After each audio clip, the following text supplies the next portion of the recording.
Et si ta performance ne dépendait pas seulement de ton entraînement, mais aussi de ta façon de respirer? Dans cette vidéo, on va voir comment certaines techniques de respiration inspirées de la méthode Buteyko et de la respiration fonctionnelle peuvent améliorer ta tolérance à l'effort, ta récupération et ta concentration. Je m'appelle Candy, je suis facilitatrice en breathwork et passionnée par tout ce qui tourne autour de la santé naturelle, du dépassement de ses limites physiques et mentales pour atteindre une meilleure version de soi-même. Je te donnerai à la fin de la vidéo un exemple de protocole à utiliser avant, pendant et après l'effort, alors reste avec moi. En endurance, on observe souvent la même chose. Une respiration buccale rapide et haute dans le thorax, un essoufflement précoce, parfois des vertiges, des points de côté et une difficulté à récupérer. On croit que plus on respire, mieux c'est, mais en réalité une ventilation excessive peut nuire à l'oxygénation des tissus et fatiguer inutilement le système respiratoire. Les méthodes comme Buteyko et Oxygen Advantage, qui est une méthode inspirée de celle de Buteyko, ont plusieurs points en commun pour le sport. Privilégier la respiration nasale le plus longtemps possible.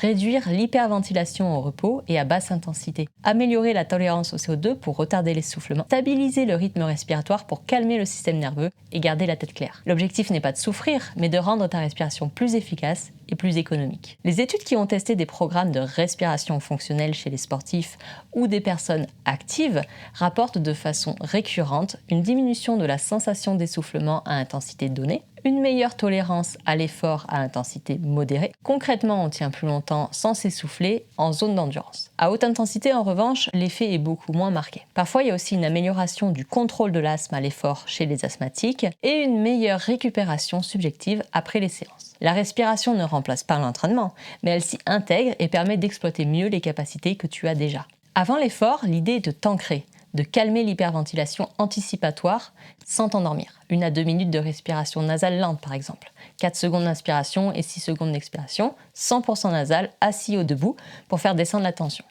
1 à 2 minutes de respiration un peu plus dynamique, mais toujours contrôlée. Par exemple, 3 secondes d'inspiration, 3 secondes d'expiration par le nez, pour te mettre en route sans te cramer. Tu arrives sur ta ligne de départ avec un système nerveux disponible, mais pas déjà en panique, en anticipation. Pendant l'effort, c'est important de rester en respiration nasale le plus longtemps possible, à faible et moyenne intensité. Dès que tu passes en buccale, tu notes que tu t'approches de ta zone rouge. Essaye ensuite de synchroniser ta respiration et ta foulée, ou tes tours de pédale. Par exemple, 3 pas d'inspiration, 2 pas d'expiration en running. 2, 1 quand l'intensité monte. Dans les moments difficiles, garde une expiration légèrement plus longue pour éviter la montée en panique. Pour te donner une image, l'objectif est de transformer ta respiration en métronome, qui stabilise ton mental.